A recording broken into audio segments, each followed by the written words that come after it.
মশা মেরে হাত নষ্ট করতে চাই না, কিন্তু জেনে রাখবেন, যদি আপনারা তাদের বিচার করতে ব্যর্থ হন, যদি আপনারা আবার কোন একজন মানুষকে জঙ্গি নাটকের শিকার বানান, জেনে রাখবেন তাওহীদি জনতা বাংলার প্রতিটি থানায় থানায়, গ্রামে গ্রামে, মহল্লায় মহল্লায় ওলামায়ে কেরামের নেতৃত্বে, শাইখে মধুপুরীর নেতৃত্বে, হারুনের ধারের নেতৃত্বে, জসিমউদ্দিন রহমানের নেতৃত্বে বাংলার ঘরে ঘরে দুর্গত হবে ইনশাআল্লাহ।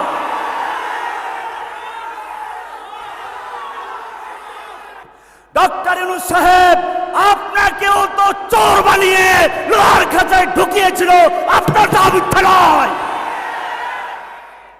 আমি আরো বলতে চাই, আমাদের মামলা যদি মিথ্যা না হয়, তাহলে খালেদা জিয়াকে জিয়া চ্যারিটেবলের এতিমের আত্মসাতের মামলায় চোর বানিয়ে সাজা দেওয়া হয়েছিল বিচারের মাধ্যমে। আপনারা নির্দোষ নন। আর যদি আপনারা নির্দোষ হয়ে থাকেন, আর আমরা মনে করি আপনারা নির্দোষী ছিলেন, আপনাদেরকে নাটক করে চোর বানানো হয়েছে, এই জন্য আমি আপনাদেরকে চোর বলছি না। আমার বক্তব্যের ভুল ব্যাখ্যা করবেন না। আমি শুধু একটা যুক্তি দাঁড় করিয়েছি। আমি জানি আপনাদের বিরুদ্ধে সাজানো নাটক হয়েছিল, আপনাদের বিরুদ্ধে যেরকম সাজানো নাটক হয়েছিল এদেশের তাওহীদি জনতার বিরুদ্ধে সাজানো নাটক হয়েছিল। আপনাদের মামলাগুলো যেভাবে নিষ্পত্তি করেছেন, অনতি বিলম্বে তাওহীদি জনতার সকল মামলা দ্রুত নিষ্পত্তি করে যারা মুক্ত হয়েছে তাদেরকে স্বাধীন করে দিন, যারা এখনো কারাগারে আছে দুর্মুক্তের ফয়সালা করে দিন। তাকবীর, তাকবীর।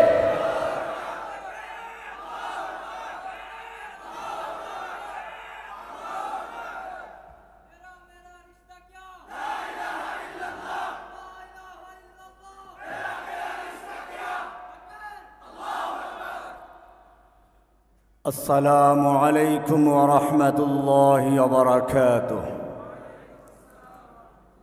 হামিদান ওয়া মুসাল্লিয়ান ওয়া মুসাল্লিমা वाक़िफ़ तो है इस राज से ये दार रसन भी, वाक़िफ़ तो है इस राज से ये दार रसन भी, हर दौर में तकमील वफ़ा हमसे हुई है। शब गुरीज़ा होगी आखिर जलवाए खुर्शीद से, ई चमन मामूर होगा नगमाए तौहीद से।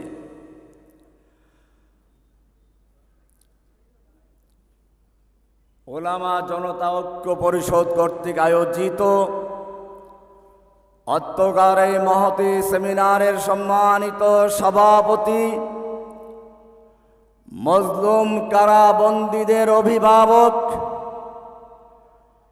শেখ মুফতি হারুন ইজহার হাফিজাহুল্লাহ তাআলা ওয়া রাআহু, মঞ্চে উপবিষ্ট বাংলাদেশের সিংহপুরুষ, যুবকদের মুরব্বী রাহবার, নির্যাতিত আলেম দ্বীন শাইখে মধুপুরী আব্দুল হামিদ হাফিজাহুল্লাহ তাআলা, মঞ্চে উপবিষ্ট প্রবীণ আলেম হযরত মাওলানা মনির কাসেমি হাফিজাহুল্লাহ তাআলা, ইব্রাহিম কাজী ইব্রাহিম সাহেব সহ সকল উলামায়ে কেরাম, আমার সামনে উপস্থিত তাওহীদি জনতা, আল্লাহ সুবহানাহু ওয়া তাআলা মানব জাতিকে যখন সৃষ্টি করলেন, ঘোষণা করলেন ইন্নী জাইলুন ফিল আরদি খলিফা, সে ঘোষণা অনুযায়ী প্রতিটি মানুষ খেলাফতের যোগ্যতা নিয়ে পৃথিবীতে আগমন করেছেন। কিন্তু প্রত্যেকটা মানুষ খলিফা হলে পৃথিবীর ইন্তেজাম ঠিকমতো চলবে না। সেজন্য প্রয়োজন হলো কিছু লোককে নেতৃত্ব দিতে হবে। আল্লাহ সুবহানাহু ওয়া তাআলা এই পৃথিবীর মানুষের নেতৃত্ব দেওয়ার জন্য একদল বিশেষ নেতা তৈরি করলেন। ওয়াজআলনাহুম আইম্মাতান, যাদেরকে আল্লাহ রাব্বুল আলামিন খেতাব দিয়েছেন ইমাম, যারা হচ্ছেন নবী এবং রাসূল। পৃথিবীতে সেই নবী রাসূলরাই রাজনৈতিক ধর্মীয় নেতৃত্ব দিয়েছিলেন। আল্লাহর রাসূল সাল্লাল্লাহু আলাইহি ওয়াসাল্লাম বলেছেন, কানাত বনু ইসরাঈল তাসুসুহুমুল আম্বিয়া, বনু ইসরাঈলের রাজনৈতিক এবং ধর্মীয় নেতৃত্ব দিচ্ছিল আম্বিয়াগণ, নবীগণ। কুল্লামা হালাকা নবিয়্যুন খালাফাহু আখার, যখনই একজন নবী মারা যেতেন তার স্থলে আরেকজন নবী আসতেন। এভাবে চলতে রইল আমাদের নবী মুহাম্মদ সাল্লাল্লাহু আলাইহি ওয়াসাল্লাম পর্যন্ত। তিনি ঘোষণা করলেন, ওয়া আনা খাতামুন নবিয়্যিন, রাজনৈতিক ধর্মীয় নেতৃত্ব দেওয়ার জন্য আল্লাহ রাব্বুল আলামিন যেই নবীদের তালিকা পেশ করেছিলেন, আমার মাধ্যমে তা সমাপ্ত হয়েছে। শুনে রেখে এরপরে আর কোন নবী আসবে না। ওয়া আনা খাতামুন নবিয়্যিনা লা নবিয়্যা বাদি, তবে খলিফা আসবে। শুরু হলো সেই খেলাফতের সিলসিলা। কিন্তু আপনারা জানেন 1924 সালে নামকে আসতে হলো খেলাফত 24 সাল পর্যন্ত ছিল। সেই খেলাফত ব্যবস্থাকে ধ্বংস করে দিয়ে তার পরিবর্তে মুসলমান নামধারী মোস্তফা কামাল পাশা নামে এক খ্রিস্টানদের দালাল, নাস্তিকদের দালাল মোহাম্মদ বিন মোস্তফা কামাল পাশার মাধ্যমে ইসলামকে বিলুপ্ত করে খেলাফত ব্যবস্থাকে ধ্বংস করে তার পরিবর্তে ফাসলুস সিয়াসানিদ দ্বীন, দ্বীনকে, রাষ্ট্রকে ধর্ম থেকে আলাদা করে এক জঘন্য মতবাদের প্রচার করা শুরু করলো ইসলামী রাষ্ট্রের ভিতরে, তা হচ্ছে গণতন্ত্র। যেভাবে খ্রিস্টানেরা তাদের ধর্মীয় নেতাদেরকে রাজনৈতিক নেতৃত্বের থেকে সরিয়ে পোপকে একটা ছোট্ট রাজত্ব দিয়ে বলল, তুমি এখানে বসে থাকো, তোমার রাজত্বে এই ভ্যাটিকানের মধ্যে সীমাবদ্ধ, খবরদার বিশ্বের বিশাল অঙ্গনে, রাষ্ট্রীয় ভবনে, সমাজে, রাষ্ট্রে, এই বিশাল অঙ্গনে তোমাদের কোনো বিচারণ চলবে না, তুমি ভ্যাটিকান নিয়ে থাকো, তুমি রাজা আছো। ঠিক মুসলিমদেরকেও এরকম ভাবে রাষ্ট্রতে আলাদা করে মসজিদের ইমাম বানিয়ে দেওয়া হলো, আর বলা হলো তোমরা মসজিদের মধ্যে সীমাবদ্ধ থাকো, খবরদার রাষ্ট্রের বিশাল অঙ্গনে তোমাদের যেন বিচরণ দেখা না যায়। আমার ভালো লাগে বাইতুল মুকাররমের বর্তমান জাতীয় খতিব আব্দুল মালিক সাহেবের সে কথাটি। তিনি বলেছিলেন, জাতীয় মসজিদের খতিবের কাছে জাতীয় সমস্যা নিয়ে কেউ আসে না, আসে ভূত ছাড়াবার জন্য, পানি পড়ার জন্য আর তাবিজ কবজের জন্য। আমাদের মনে রাখতে হবে, আল্লাহ রাব্বুল আলামিন যেই নেতৃত্ব উলামায়ে কেরামদের দিয়েছেন, যেই নেতৃত্ব আলেমদেরকে দিয়েছেন, সেই নেতৃত্ব যুগে যুগে আলেমরা দিয়েছে। এই ভারতবর্ষে যখন ইংরেজরা স্বৈরাচারী হয়ে এদেশের মানুষের উপরে জুলুম, অত্যাচার, নির্যাতন চালাচ্ছিল, উলামায়ে কেরাম তাদের বিরুদ্ধে যুদ্ধ করছিলেন। শাহ আব্দুল আজিজ রহমতুল্লাহ আলাইহি ভারতবর্ষে এক ফতোয়া জারি করলেন, দারুল হরব ঘোষণা করলেন। আব্দুল আজিজ রহমতুল্লাহ আলাইহির সেই ফতোয়া গোটা ভারতবর্ষে দাবা নলের মতো আগুন হয়ে জ্বলে উঠেছিল, এবং সে সময় উলামায়ে কেরামদের জীবন দেওয়ার মাধ্যমে, যুদ্ধের মাধ্যমে ইংরেজরা ভারতবর্ষের সাথে বাধ্য হয়েছিল। কিন্তু জেনে রাখেন, এমনিতে হয় নাই। ইংরেজরা সে সময় আলেমদেরকে জীবন্ত শুকরের চামড়ার ভিতরে ঢুকিয়ে ঘোড়ার পায়ের সঙ্গে বেঁধে দিয়ে নির্যাতন করে করে ঢুকিয়ে হত্যা করেছে। দিল্লির সেই ট্রাঙ্ক রোডের এমন কোনো গাছ ছিল না যেই গাছের প্রত্যেকটা ডালে ডালে এক একজন আলেমকে ফাঁসিতে ঝুলানো হয়েছিল। মাদ্রাসাগুলোকে পুড়িয়ে দেওয়া হলো, মসজিদগুলোকে ঘোড়াস্থান বানানো হলো। এভাবে যখন চরম নির্যাতন করে করে আলেমদেরকে হত্যা করা হয়েছিল, তার মধ্যে উলামায়ে কেরামরা একটা স্বাধীন রাষ্ট্র ঘোষণা করেছিলেন। দেওবন্দের যারা প্রতিষ্ঠাতা, পরবর্তীতে কাসেম নানতুবি রহমতুল্লাহ আলাইহি ছিলেন সিফা সালার প্রধান সেনাপতি, রশিদ আহমদ গঙ্গোহী ছিলেন কাজীউল কুযাত প্রধান বিচারপতি, আর হাজী ইমদাদুল্লাহ মুহাজির মক্কি রহমতুল্লাহ আলাইহি ছিলেন আমিরুল মুমিনিন। এরকম ভাবে তারা যুদ্ধ করে করে নিজেদের জীবন দিয়েছেন। হাফেজ জামিল শহীদ হলেন, শহীদ আহমদ শহীদ হলেন। এদের রক্তের বিনিময়ে যখন ভারতবর্ষ থেকে ইংরেজ বিতাড়িত হলো, তখন আমরা কি দেখতে পেলাম? যাদের ত্যাগে ইংরেজ বিতাড়িত হলো তাদেরকে অবমূল্যায়ন করা হলো, তাদেরকে কোনোভাবে মূল্যায়ন না করে ক্ষমতা চলে গেল এংটি পরা গরুর মুখ খাওয়া হিন্দুদের কাছে। ঠিক আবার যখন সেই হিন্দুদের নির্যাতনে, নিপীড়নে মুসলিম উম্মাহ আবার ফুসে উঠল। ওলামায়ে কেরাম আবার জেগে উঠলেন, নেতৃত্ব দিলেন জফরাত উসমানী, নেতৃত্ব দিলেন শাব্বির আহমদ উসমানী রহমতুল্লাহ আলাইহি। আবার স্লোগান শুরু হলো, তেরা মেরা রিশতা ক্যা লা ইলাহা ইল্লাল্লাহ। আবার স্লোগান শুরু হলো, ছোড়কে দেঙ্গে হিন্দুস্তান, লড়কে লেঙ্গে পাকিস্তান। এভাবে যখন ওলামায়ে কেরাম জীবন দিয়ে লড়াই করে পাকিস্তান কায়েম করে ছাড়লেন, পাকিস্তান কায়েম হলো, পতাকা উড্ডীন করলেন। পূর্ব পাকিস্তানে জাফর আহমদ উসমানী রহমতুল্লাহ আলাইহি, পশ্চিম পাকিস্তানে শিব্বির আহমদ উসমানী রহমতুল্লাহ আলাইহি পতাকা উড্ডীন হয়ে গেল। এরপরে আবার সেই নির্মম ইতিহাসের পুনরাবৃত্তি ঘটলো। ওলামায়ে কেরামদেরকে বলা হলো, আপনি মসজিদে চলে যান, মাদ্রাসায় চলে যান, খানকায় চলে যান, রাষ্ট্রের বিশাল অঙ্গনে আপনাদেরকে যেন না দেখা যায়। আবার সেই ফসলুল সিয়াসাতে আনিদ্দিন, রাষ্ট্র থেকে ধর্মকে আলাদা করা হলো। ওলামায়ে কেরামদের ত্যাগকে মূল্যায়ন করা হলো। 8 জুলাই আগস্ট এদেশের ওলামায়ে কেরামদেরকে ফাঁসি দেওয়া হলো। ওলামায়ে কেরামদেরকে নির্যাতন করে কারাগারে নিক্ষেপ করা হলো। হারুন এজাহার সাহেবকেও কিছুদিন পর্যন্ত নির্জন কারাবাসে রাখা হয়েছিল। আমাকে তো রাখা হয়েছিল একেবারে চরম নির্জন কারাবাসে। ওনাকে কিছুদিন রেখেছিল আমদানিতে। আমরা যেখানে আপনার কাশ্মীর আমদানিতে রেখেছি, মেডিকেল আমদানি, যাতে করে কেউ তার সাথে মিশতে না পারে। এরকম ভাবে শাপলা চত্বরে ওলামায়ে কেরামদের ছাত্রদের রক্ত দিয়ে রঞ্জিত করা হলো, ব্রাহ্মণবাড়িয়াতে রক্তে রঞ্জিত করা হলো, হাটহাজারীতে ছাত্রদের রক্তে রঞ্জিত করা হলো। এইভাবে যখন তীরে তীরে দেশের ওলামায়ে কেরামদের বিরুদ্ধে অত্যাচার নির্যাতনের ক্ষোভে গোটা দেশ ফুটে উঠেছিল, এইভাবে যখন ছাত্র জনতা ঐক্যবদ্ধ হলো, স্বৈরাচার পতন হলো, আমরা সেখানেও দেখলাম যেদিন তাদের স্বার্থের প্রয়োজন ছিল সেদিন আল্লামা মাহমুদ হক সাহেবকে ডাকা হলো, মনির হোসেন কাসেমী সাহেবকে ডাকা হলো, চরমনাই পীর সাহেবকে ডাকা হলো। যখন স্বার্থোত্তর হয়ে গেল তখন তাদেরকে লাঠি মেরে ফেলে দিয়ে আবার সেই এনজিও নাস্তিক মুরতাদদের ক্ষমতা পাকাভুক্ত করা হলো। এবারে আমি আপনাদেরকে বলতে চাই, সব জায়গায় কেবল দাবি করা হয়, দাবি। আমি যেখানেই যাই, জুলাই আগস্টে শুধু মাদ্রাসার ছাত্র নয়, আমি ইলিয়াস ভাইয়ের বাংলা এডিশন যেদিন উদ্বোধন হয় সেখানে গিয়েছিলাম। যাদের সন্তান হারা মায়েরা সেখানে বক্তব্য দিতে গিয়ে বিচার না পেয়ে বেহুশ হয়ে মঞ্চে লুটে পড়েছিল। আমরা আজকেও এখানেও দেখতে পেলাম একজন আহত ভাই বক্তব্য দিচ্ছেন, বিচার পায় নাই, অবমূল্যায়ন চলছে।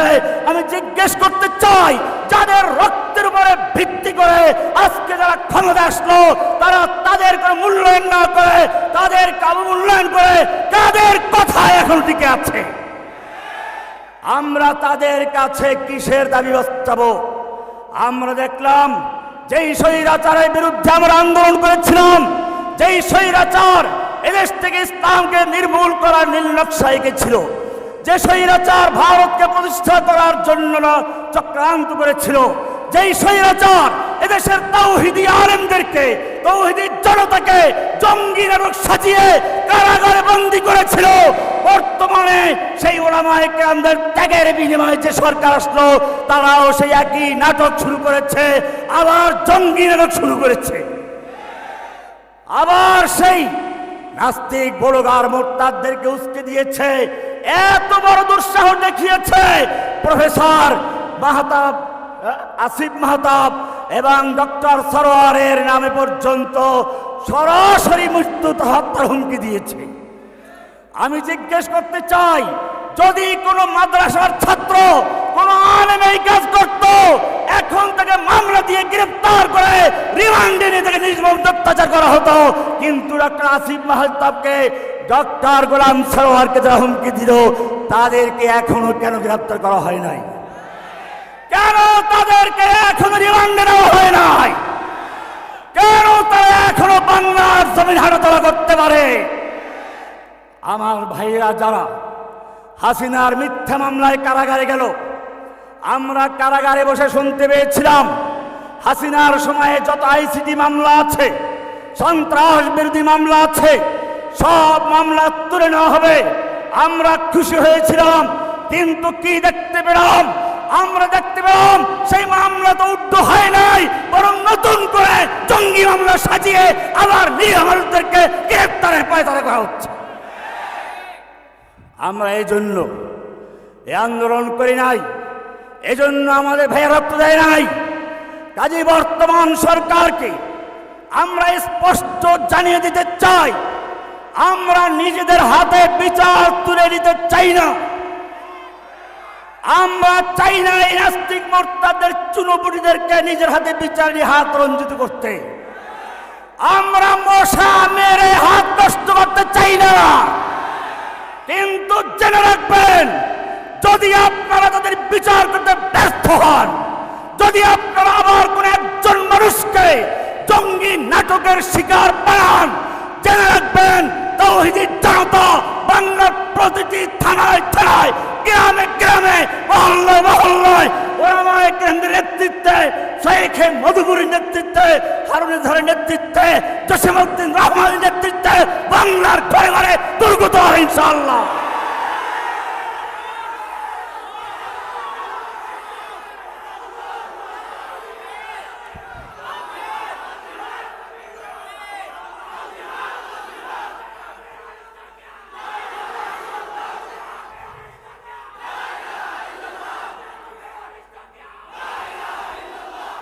হাসিনার ঘাপটি মেরে থাকা দোসররা সরকারকে বুঝিয়েছে সন্ত্রাস তো হয়েছে, কারা করেছে এই মামলা উদ্ধ করা যাবে না, এগুলো মিথ্যা মামলা নয়।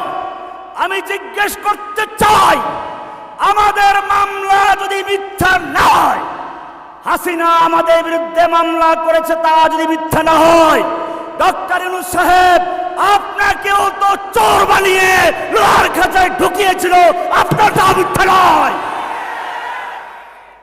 আমি আরো বলতে চাই, আমাদের মামলা যদি মিথ্যা না হয়, তাহলে খালেদা জিয়াকে জিয়া চ্যারিটেবলের এতিমের আত্মসাতের মামলায় চোর বানিয়ে সাজা দেওয়া হয়েছিল বিচারের মাধ্যমে, আপনারা নির্দোষ নন। আর যদি আপনারা নির্দোষ হয়ে থাকেন, আর আমরা মনে করি আপনারা নির্দোষী ছিলেন, আপনাদেরকে নাটক করে চোর বানানো হয়েছে, এই জন্য আমি আপনাদেরকে চোর বলছি না, আমার বক্তব্যের ভুল ব্যাখ্যা করবেন না। আমি শুধু একটা যুক্তি দাঁড় করিয়েছি।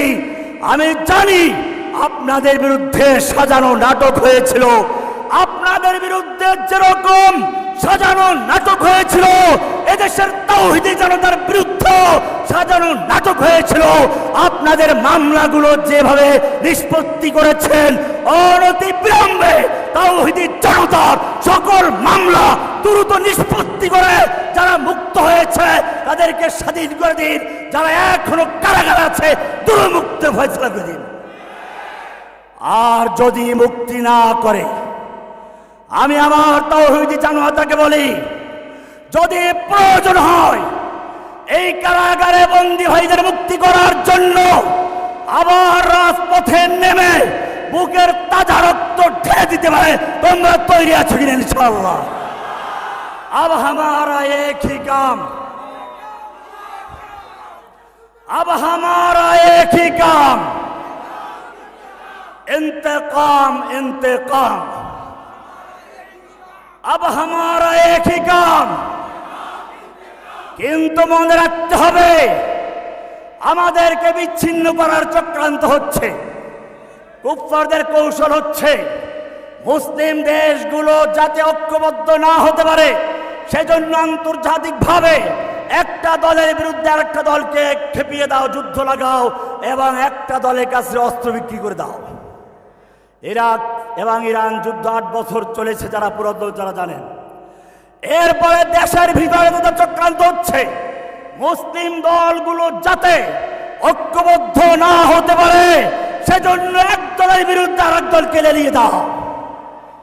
বিশেষ করে এখন চক্রান্ত শুরু হচ্ছে, আপনারা যারা তাওহীদের অনুসরণ করেন আপনাদের মধ্যেও ঐক্যবদ্ধকে নষ্ট করার জন্য এক বিশাল চক্রান্ত শুরু হয়েছে, দালাল তৈরি করার চক্রান্ত শুরু হয়েছে। আমি জিজ্ঞেস করতে চাই, তোমরা কি তাদের ফাঁদে পা দিয়ে মুসলিম উম্মাহকে আরো বিভক্ত করবে না ঐক্যবদ্ধ হতে চাও? ছাত্র জনতা ওলামা জেনে রাখবে, আমি আজকে এখানে দেখতে পাচ্ছি দুই রকম লোকে আছেন। যদি আপনারা কষ্ট মনে না করেন, আমি দেখতে চাই মাদ্রাসার ছাত্র কতজন আছেন, এত যাবেন স্কুল না। এবারে আপনারা নামান, আমি দেখতে চাই কতজন স্কুল কলেজ এবং জেনারেল শিক্ষিত লোক রয়েছেন। প্রমাণিত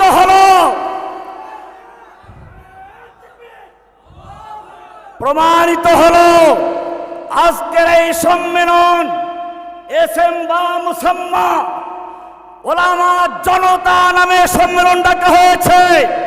এখানে শুধু ওলামা জনতা নয়, বুদ্ধিজীবী আছে, সামরিক বাহিনীর লোক আছে, সর্বস্তরের তাওহীদি জনতা আছে, মুরব্বী ওলামায়ে কেরাম আছে। আমি সবসময় বলে থাকি, একটা আন্দোলন যদি পূর্ণ হতে হয়, মুরব্বী আলেমদের পরামর্শ, যুবকদের রক্ত, ধনীদের অর্থ প্রয়োজন। আজকে আমরা সেই তিনটার সমন্বয় দেখতে পাচ্ছি। আমাদের ঐক্যবদ্ধ থাকতে হবে, বাতিলের কোনো চক্রান্ত যেন আমাদের ঐক্য বিচ্ছিন্ন করতে না পারে। কোরআন বলছে, ওয়ালা তানাজাউ ফাতাফশালু ওয়া তাযহাবা রিহুকুম, খবরদার তোমরা বিচ্ছিন্ন হয়েও না, ঝগড়া লিপ্ত হয়েও না, তানাজু করো না, ঝগড়া করো না, তাহলে তোমরা বিচ্ছিন্ন হয়ে হীনমন্য হয়ে যাবে। ফাতাফশালু, দুর্বল হয়ে যাবে। ওয়া তাযহাবা রিহুকুম, তোমাদের রিহ, তোমাদের প্রভাব দুশমনদের অন্তর থেকে কমে যাবে। সূরা আনফাল 46 নম্বর আয়াত। আল্লাহ সুবহানাহু ওয়া তাআলা বলেছেন, ইন্নাল্লাহা লা ইউগাইয়িরু মা বিকওমিন হাত্তা ইউগাইয়িরু মা বিআনফুসিহিম।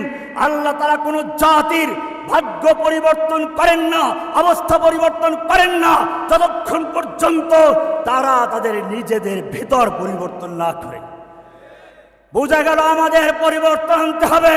আমাদের চিন্তা চেতনা গোলামি করতে করতে এমন হয়ে গেছে, এখন লেঙ্গি পরা, প্যান্ট পরা কোন নাস্তিক দল, সেকুলার দলের গোলামি করতে না বললে আমাদের ভালো লাগে না। কেমনে কে কোন দলের সাথে যুক্ত হবে, কার পাচাটা গোলামি করবে, উচ্ছিষ্ট খাবে, সেজন্য এক একটা বড় দলের পিছনে পিছনে পা চাটতে শুরু করেছে। সেজন্য মনে রাখতে হবে, কোরআন পরিষ্কার বলছে সূরা হুদের 113 নম্বর আয়াত, ওয়ালা তারকানু ইলাল্লাযিনা যালামু, ওয়ালা তারকানু ইলাল্লাযিনা যালামু, তোমরা জালিমদের দিকে ঝুঁকে যেও না, জালিমদের সাথে ঝুঁকে যেও না। ফাতামাসসাকুমুন নার, তোমাদেরকে আগুন স্পর্শ করবে, দুনিয়ার বুলেটের আগুন স্পর্শ করবে, কিয়ামতের পরে জাহান্নামের আগুন স্পর্শ করবে। দুনিয়া তো লাঞ্ছিত হবে, আখিরাতে বঞ্চিত হবে। আল্লাহ রাব্বুল আলামিন সেজন্য বলেছেন, ওয়ালা তাহিনু ওয়ালা তাহজানু ওয়া আনতুমুল আ'লাউনা ইন কুনতুম মুমিনিন, তোমরা ভয় করো না, তোমরা চিন্তা করো না, দুর্বল হয়ো না, তোমরাই হবে বিজয়ী, তোমরাই থাকবে উচ্চাসনে। ইন কুনতুম মুমিনিন শুটাল বাতিল ইন্নাল বাতিলা কানা যাহুকা। ফিরাউন আয়ে, হামান আয়ে, জালিম জাবের সুলতান আয়ে, कितने शैतान आए, सब हुई रसवाई हासिल। बोलो जा अल हक व ज़हक़ल बातिल इन्नल बातिल काना ज़हूक़ा।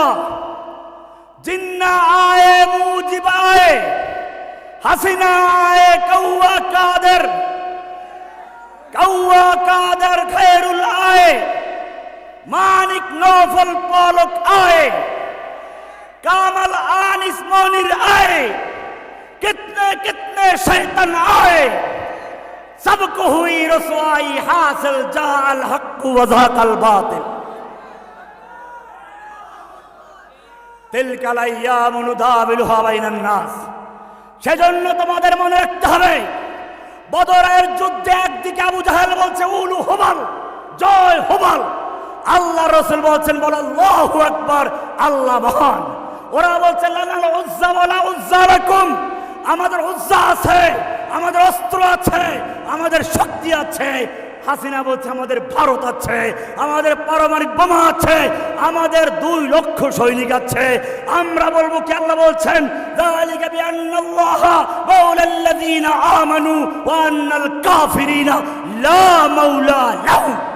সূরা মুহাম্মদ 11 নম্বর আয়াত আল্লাহ বলছেন ওদের উজ্জা আছে, লাত আছে, মানাত আছে, নরেন্দ্র আছে, সৈনিক আছে, বোমা আছে, ওদের মাওলা নাই। যালিকা বিআন্নাল্লাহ মাওলাল্লাযীনা আমানু, তোমাদের মাওলা আছে, ওয়া আন্নাল কাফিরিনা লা মাওলা লাহুম, কাফিরদের মাওলা নেই। ভাইরা আমার, আজকে যারা বড় বড় দলের কাছে আপোষ করতে চান, আমরা শুনেছিলাম, যদি আমি গণতন্ত্রের ব্যাপারে অ্যালার্জি আছে এবং বিশ্বাস করি গণতন্ত্রের জন্ম হয়েছে ইসলামকে ধ্বংস করার জন্য, এই গণতন্ত্র দিয়ে কখনো ইসলাম কায়েম হওয়া সম্ভব নয়। তারপরেও গণতান্ত্রিক দলগুলো আছে, তাদের ঐক্য দেখে আনন্দ পেয়েছিলাম, মনে করেছিলাম যাই হোক তারা ক্ষমতায় গেলে কমপক্ষে হাসিনার মতো দরকার হবে না। কিন্তু কি দেখতে পেলাম, তাদের মধ্যে এখন কেউ কেউ ঘুর করছেন বড় বড় কোনো দলের কাছে গিয়ে নেতৃত্ব পাওয়ার জন্য। আল্লাহ বলছেন আয়াবতাগুনা ইনদাহুমুল ইজ্জাহ ফাইন্নাল ইজ্জাতা লিল্লাহি জামিআ, সূরা নিসা 139 নম্বর আয়াত।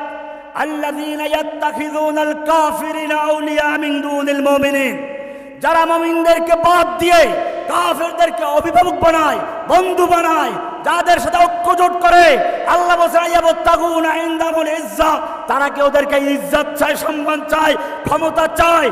ইন্নাল ইজ্জাতা ফাইন্নাল ইজ্জাতা লিল্লাহি জামিআ, আল্লাহ বলেন সমস্ত ইজ্জত, পরাক্রমশালী, ক্ষমতা এবং সম্মানের চাবিকাঠি আল্লাহ কায়, ক্ষমতার মালিক কে। সুতরাং যদি সত্যিকার অর্থে ইসলাম কায়েম করতে চান, আর কোনো দাবি দেওয়া নয়, বাংলাদেশের সর্বত্র আজকে যেরকম ওলামা এবং জনদক্ষবদ্ধ হয়েছে, আজকে আমার আওয়াজ যে পর্যন্ত যাবে সারা বাংলাদেশের তাওহীদি জনতাকে, আলেম ওলামাদেরকে বলবো আর বিচ্ছিন্ন নয়, এই ব্যানারে ঐক্যবদ্ধ হয়ে রাস্তায় নেমে আসুন।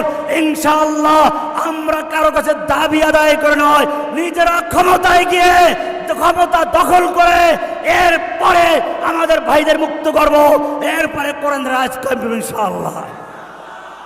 আগামী বিপ্লব ইসলামের বিপ্লব, আগামী বিপ্লব কোরআনের বিপ্লব, আগামী বিপ্লব হয়ে মানব রচিত সংসদকে উৎখাত করে আল্লাহর দেওয়া সংবিধানকে আদালতের সংসদে কায়েম করে ছাড়বে ইনশাআল্লাহ। मनफात एक है, इस कौम की नुकसान भी एक ही सबका नबी, दीन भी, ईमान भी एक, हरमे पाक भी, अल्लाह भी, कुरान भी एक, क्या बड़ी बात थी होते जो मुसलमान भी एक। व आखिर दावाना अल्हम्दुलिल्लाहि रब्बिल आलमीन।